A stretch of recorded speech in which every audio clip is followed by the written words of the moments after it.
పుత్ర పవిత్రాత్మ నామమున ఆమేన్. ప్రభు మీతో ఉండునుగాక, మీ ఆత్మతోనూ ఉండునుగాక. యోహాను సువార్త 20వ అధ్యాయము 1వ వచనము.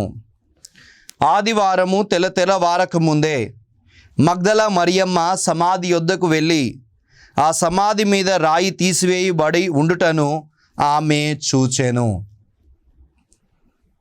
క్రీస్తు సువిశేషము. క్రీస్తువా మీకు స్తుతి కలుగునుగాక. Praise the lord, praise the lord. Hallelujah, hallelujah. Yesayya వందనం, యేసయ్యా స్తోత్రం. తండ్రి వందనం, తండ్రి స్తోత్రం. ఆత్మదేవ వందనం, ఆత్మదేవ స్తోత్రం. Praise the lord. Hallelujah, hallelujah. క్రీస్తునాథుని యందు ప్రియ సోదరి సోదరులారా, దివ్యవాణి వీక్షకులారా, క్రీస్తు సందేశము అను ఆధ్యాత్మిక కార్యక్రమమునకు మీకు స్వాగతం పలుకుతున్నాను. ఈరోజు మనం ధ్యానించే అంశం, దేని కొరకు నీవు పరిగెడుతున్నావు? మనం జీవితంలో ఏదో సాధించాలని ఉరుకులు పరుగులు తీస్తూ ఉంటాం, పరిగెడుతూ ఉంటాం. నిజమే, ఆ పరిగెత్తడం దేనికోసం, దేని కొరకు నువ్వు పరిగెడుతున్నావు అన్న అంశాన్ని ఈరోజు ధ్యానం చేయడానికి ప్రయత్నం చేద్దాం. పరిశుద్ధ గ్రంథంలో అనేక మంది అనేకమైన వాటి కోసం పరిగెడుతున్నారు. వాళ్ళు ఎవరు, దేనికోసం పరిగెడుతున్నారు, మనం దేనికోసం పరిగెట్టాలి అన్న అంశాన్ని ధ్యానం చేయడానికి ప్రయత్నం చేద్దాం. మొట్టమొదటిగా చూస్తూ ఉన్నాం, గేహాజీ అనే ఒక ఎలీషా సేవకుడు. దేనికోసం ఈయన పరిగెడుతున్నాడు? డబ్బు కొరకు పరిగెత్తిన గేహాజీ. రెండవ రాజుల గ్రంథము 5వ అధ్యాయము 21వ వచనము. రాజుల 2వ గ్రంథము 5వ అధ్యాయము 21వ వచనాన్ని మనం చూసినట్లయితే, ఈ 5వ అధ్యాయంలో నామాను అనే ఒక కుష్ఠరోగి, సిరియా సైన్యాధిపతి అతడు ఎలీషా ప్రవక్త వద్దకు వస్తున్నాడు. ఎలీషా ప్రవక్త అతనితో అంటున్నాడు, నువ్వు వెళ్ళి యోర్దాను నదిలో 7 సార్లు మునుగుము, నీ కుష్ఠరోగం నయమవుతుంది అని చెప్తాడు ఎలీషా ప్రవక్త.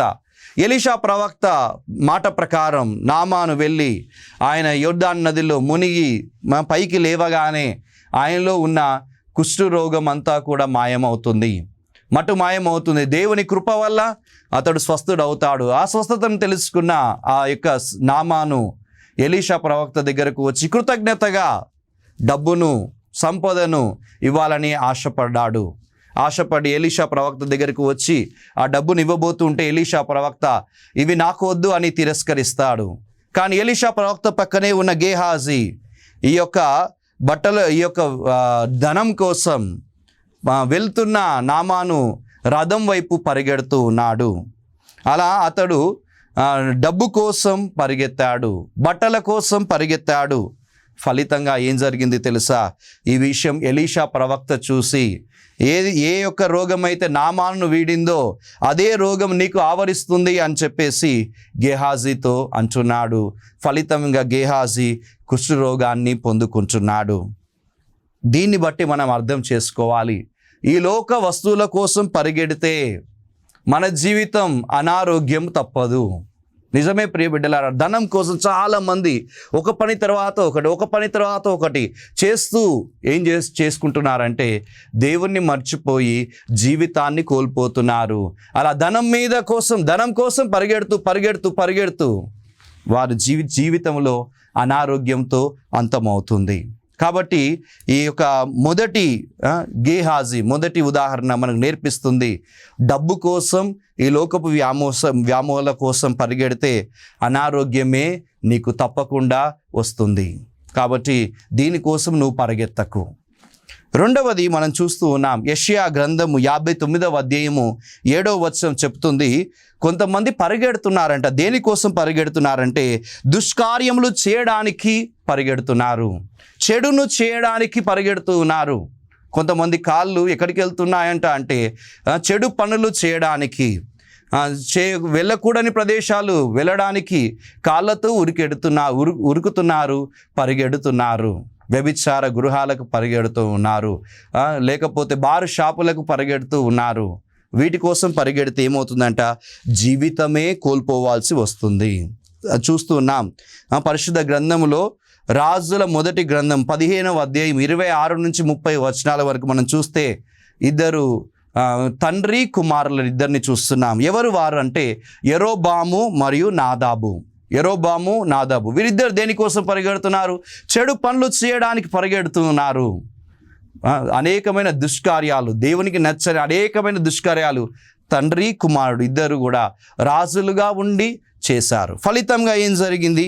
వీరి జీవితము అంతమవుతుంది. అంటే మనం చెడు పనుల కోసం త్వరగా ప్రయాణం చేస్తే, చెడు పనులు చేయడానికి ఉరుక్కుంటూ వెళ్ళి చెడు పనులు చేస్తే నీ జీవితము నరకమున పాలు కాక తప్పదు. కాబట్టి దేనికోసం పరిగెడుతున్నారు మనం ఒకసారి ప్రశ్నించుకోవాలి. చెడు చేయడానికి నువ్వు పరిగెడుతున్నావా? ఒకవేళ అలా చేస్తే నీ జీవితం తప్పకుండా అంతమవుతుంది. కానీ నువ్వు పరిగెత్తాల్సింది దేనికోసం అంటే మంచి కార్యాలు చేయడానికి నువ్వు పరిగెడుతున్నావా? ఒకసారి చూసుకో ప్రియ మిత్రమా. మూడవదిగా మనం చూస్తూ ఉన్నాం యోనా గ్రంథంలో యోనా దేనికోసం పరిగెడుతున్నాడంట అంటే దేవుని నుండి దూరంగా పరిగెడుతున్నాడు. దేవుని చిత్తం చేయకుండా పరిగెడుతూ ఉన్నాడు. యోనా గ్రంథం 1వ అధ్యాయం 3వ వచనము, నినివేకు వెళ్ళాల్సిన యోనా దేవుని నుండి దూరంగా పారిపోయి తార్షీష్కు వెళ్ళాలని నిశ్చయించుకుంటున్నాడు, ఓడనెక్కుతున్నాడు. దేవుని నుండి దూరంగా మనం పరిగెత్తగలమా? అలా పరిగెడితే ఏం జరిగింది? యోనా జీవితమే మనకు నేర్పిస్తున్న పాఠము. యోనా ఓడనెక్కి తార్షీష్కు వెళ్ళాలని ప్రయాణం చేస్తూ ఉన్నాడు. అలా ప్రయాణం చేస్తున్న ఓడ అతలాకుతలమవుతుంది. పెద్ద తుఫాను ఆ ఓడలో ఉన్న వారందరినీ ముంచెత్తే గొప్ప ప్రమాదంలోనికి వెళ్ళిపోతుంది. దాని ఫలితంగా చివరికి ఏం జరుగుతుంది? యోనా జీవితం సముద్రం పాలవుతుంది. యోనాను ఎప్పుడైతే వాళ్ళు సముద్రంలో పడవేశారో సముద్రం శాంతించింది. అంటే దేవునికి దూరంగా మనం పారిపోతే మన జీవితం అతలాకుతలమయ్యే ప్రమాదం ఉంది. అటువంటి సందర్భంలో యోనాను ఒక పెద్ద చేప తిమింగలం మింగుతుంది.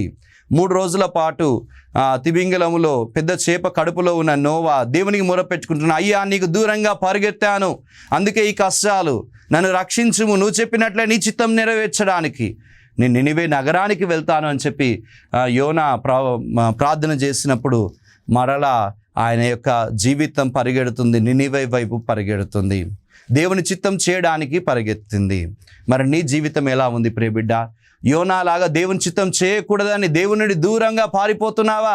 అయితే కష్టాలు నీ కుటుంబానికి తప్పవు. దేవుని చిత్తం చేయకుండా దూరంగా పారిపోతే నిన్ను మరల్చడానికి కొద్ది కష్టాన్ని దేవుడు సృష్టిస్తాడు. కానీ ఎప్పుడైతే నువ్వు మరలా దేవాన్ని చిత్తం చేస్తానని దేవుని వైపు పరిగెడతావో అప్పుడు నీ జీవితం ఫలభరితం అవుతుంది. కాబట్టి మూడవదిగా దేవునికి దూరంగా నువ్వు పరిగెడుతున్నావా పరిశీలన చేసుకో. ఇక నాలుగవదిగా యేసు ప్రభు కొరకు మనం పరిగెత్తాలి. హెబ్రీలకు రాయబడిన లేఖ 12వ అధ్యాయము 1వ వచనం చెప్తుంది, మన విశ్వాసానికి కారకుడు 1వ వచనం మరియు 2వ వచనం చెప్తుంది, మన విశ్వాసానికి కారకుడు మన రక్షకుడు అయిన ప్రభు వైపు మన కళ్ళు ఉండాలి, మన జీవితము ఉండాలి. మరి నీ జీవితం యేసు ప్రభు వైపు పరిగెడుతుందా? మనం చూస్తే ఆయన పుట్టినప్పటి నుంచి చనిపోయే వరకు అనేక మంది ప్రభు వైపు పరిగెత్తారంట. వారు ప్రభు వైపు పరిగెత్తిన ప్రతి జీవితం ఫలభరితం అవుతుంది.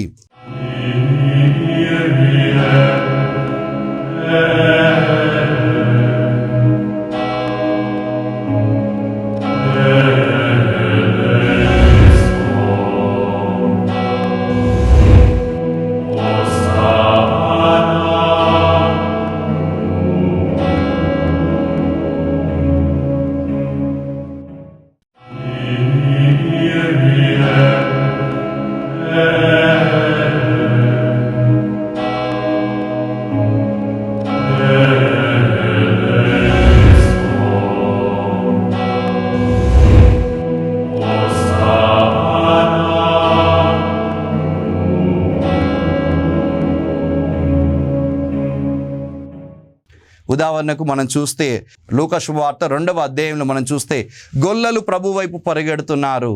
దేవదూత సందేశం వినగానే ప్రభు వైపు పరిగెత్తారు, యేసు ప్రభుని చూశారు. వారి జీవితం సాక్షిగా, ప్రభువుకు సాక్షిగా సంతోషం పొందుకున్న జీవితంగా మారుతుంది.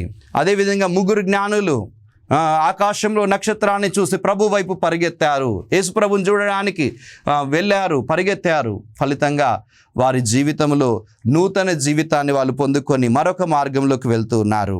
అదేవిధంగా మనం చూస్తే జక్కయ్య లూకా శుభవార్త 19వ అధ్యాయం 4వ వచనంలో ప్రభువును చూడడానికి పరిగెత్తుకొని వెళ్ళి ఆయన మేడి చెట్టు ఎక్కాడు. ఫలితంగా ప్రభు ఆ కుటుంబానికి వచ్చాడు, ఆ కుటుంబంలో రక్షణ పొందుకుంటుంది.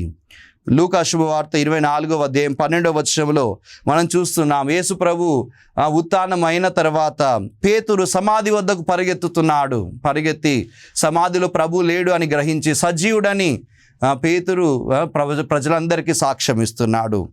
అదేవిధంగా మగ్దల మరియమ్మ ప్రభు ఆదివారం తెల్లవారక ముందే ప్రభువును చూడాలని ఆశతో సమాధి వద్దకు పరిగెత్తింది.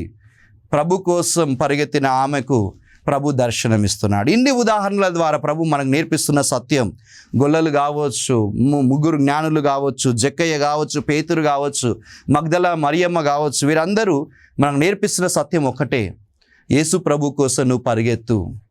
యేసు ప్రభువును చూడడానికి నువ్వు పరిగెత్తినట్లయితే, దేవాలయంకు పరిగెత్తినట్లయితే దేవుని దీవెనలు వస్తాయి. దివ్య సంస్కారాలు స్వీకరించడానికి నువ్వు పరిగెత్తు. అప్పుడు ఆ దివ్య సంస్కారం నుండి ప్రభు క్రీస్తు కృప, ఆశీర్వాదం నీ కుటుంబానికి వస్తుంది. దివ్య బలి పూజకు పరిగెత్తు. యేసు శరీర రక్తాలు నీ యొక్క హృదయంలోనికి వచ్చి నిన్ను బలపరుస్తాయి. కాబట్టి మనం పరిగెత్తాల్సింది యేసు ప్రభు వద్దకు. మరి నువ్వు పరిగెడుతున్నావా? ఒకసారి పరిశీలన చేసుకో ప్రియబిడ్డ. కాబట్టి ఈ 4 విషయాలు మనం ధ్యానించాం.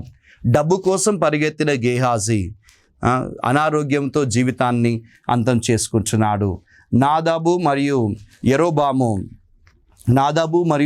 అనే తండ్రి కుమారుడు, యెరోబాము తండ్రి, నాదాబు కుమారుడు, ఇద్దరు కూడా చెడు కార్యాల కోసం పరిగెత్తారు, చెడు పనులు చేయడానికి పరిగెత్తారు. ఫలితంగా జీవితాన్ని కోల్పోవాల్సి వచ్చింది. అదేవిధంగా దేవునికి దూరంగా పరిగెత్తిన యోన కష్టాల పాలయ్యాడు. కానీ యేసు ప్రభు కోసం పరిగెత్తిన ప్రతి జీవితం ఆశీర్వదించబడుతుంది. మరి నీవు దేనికోసం పరిగెడుతున్నావు? ఒకసారి పరిశీలన చేసుకో. ప్రభుని అడుగు, ప్రభువా నీ కోసం పరిగెత్తాలి, నీ సువార్త కోసం పరిగెత్తాలి, దివ్య సంస్కారాలు స్వీకరించడానికి పరిగెత్తాలి, దివ్య బలి పూజలో పాల్గొనడానికి పరిగెత్తాలి, ప్రార్థన చేయడానికి నా కాళ్ళు నడవాలయ్యా, అప్పుడు నేను నీకు సాక్షిగా మారుతానని ప్రభుని ప్రార్థన చేసుకుందాం. కళ్ళు మూసుకొని చేతులు జోడించి ప్రార్థన చేసుకుందాం. మహోన్నతుడైన దేవా, సర్వశక్తిమంతుడా, నీ పరిశుద్ధ నామానికి వందనాలు, స్తోత్రములు తెలియజేస్తున్నాం. ఈరోజు మేము ధ్యానించిన అంశం, దేనికోసం మేము పరిగెడుతున్నాం? లోకం కోసం పరిగెడుతున్నామా? క్రీస్తు కోసం పరిగెడుతున్నామా? మేము దేనికోసం పరిగెడితే మా జీవితం దానిలోనే అంతమవుతుందని మీరు గొప్పగా ఆశీర్వదించి చెప్తున్న అంశం నిజమే ప్రభువా. డబ్బు కోసం, బట్టల కోసం, పట్టు వస్త్రాల కోసం గేహాజీ అనే ఎలీషా శిష్యుడు పరిగెత్తగా ఆయన జీవితం అనారోగ్యముతో అంతమవుతుంది. మేము కూడా ఈ లోకపు వస్తువుల కోసం చాలాసార్లు పరిగెడుతున్నామయ్యా. యూదా ఇస్కారియోతు కూడా డబ్బు కోసం పరిగెత్తాడు, ఫలితంగా జీవితాన్నే కోల్పోతున్నాడు. కనుక ప్రభువా, ఈ లోకపు వ్యామోహాల కోసం పరిగెత్తకుండా నీ కృపను మాకు దయచేయమని వేడుకొంచున్నాం. ప్రభువా, నాదాబు మరియు యెరోబాము అనే కుమారుడు, తండ్రి ఇద్దరు కూడా దుష్కార్యాలు చేయడానికి, చెడు పనులు చేయడానికి పరిగెత్తారు. ఫలితంగా వారి జీవితం అంతమవుతుంది. మా జీవితం కూడా చెడు కోసం మేము పరిగెట్టినట్లయితే, ప్రభువా, పాపం చేయడానికి పరిగెత్తినట్లయితే జీవితాన్ని కోల్పోతామని మేము తెలుసుకునే కృపను మాకు దయచేయండి. ప్రభువా, మేము నీకు దూరంగా అనేకసార్లు పరిగెత్తాం, పాపం చేయడానికి పరిగెత్తాం. కాబట్టి అలాంటి ఆలోచనలన్నింటినీ మా నుండి తీసేసి ప్రభువా, యోనా వలె ప్రభువా నీ చిత్తం చేయడానికి పరిగెత్తే కృపను దయచేయండి. ప్రభువా, యేసు ప్రభు కోసం పరిగెత్తిన వారందరినీ నువ్వు దీవించావు. పేతురు నీ సమాధి వద్దకు పరిగెత్తుకొని వెళ్ళగా ఆయనకు నువ్వు దర్శనం ఇచ్చావు. మగ్దల మరియమ్మ నీ సమాధి దగ్గరకు వచ్చినప్పుడు ఆమెకు కూడా నీవు దివ్య దర్శనాన్ని, ఉత్థాన దర్శనాన్ని ఇచ్చావు. మేము కూడా ఈ కార్యక్రమం చూడడం ద్వారా నీ యొక్క ఆలోచనలలో, నీ యొక్క శక్తితో మేము కూడా నీ దగ్గరకు పరిగెడుతున్నాం తండ్రి. కాబట్టి నీ ఉత్థానాన్ని మాకు కూడా చూపించండి. మా జీవితంలో మేము ఉత్థానమైన ప్రతిసారి, అనగా మేము పైకి లేచిన ప్రతిసారి నీవే మమ్ము పైకి లేపుతున్నామని గ్రహించే శక్తి దయచేయండి ప్రభువా. చూస్తున్న ప్రతి ఒక్కరు యేసు నామములో యేసు వద్దకు పరిగెత్తుదురుగాక. వారి జీవితంలో అద్భుత కార్యాలు, ఆశ్చర్యక్రియలు జరుగునుగాక ప్రభువా. యోహాను 15:5 నువ్వు చెప్పినట్లు నీవు లేక మేము ఏమీ చేయలేం తండ్రి. కనుక నీ కోసం పరిగెత్తే కృపను మాకు దయచేయమని, దివ్యాన్ని వీక్షిస్తున్న ప్రతి ఒక్కరి కుటుంబాలను దీవించి బలపరచుమని ఈ మనవులన్నిటినీ మా రక్షకుడు మా నాథుడు యేసు అతి పరిశుద్ధ నామములో అడిగి ప్రార్థిస్తున్నాము తండ్రి. ఆమేన్. ప్రభువు మీతో ఉండునుగాక, మీ ఆత్మతోనూ ఉండునుగాక. సర్వశక్తిగల సర్వేశ్వరుడు పిత, పుత్ర, పవిత్ర ఆత్మ మిమ్ము ఆశీర్వదించి దీవించి కాచి కాపాడుదురుగాక. ఆమేన్.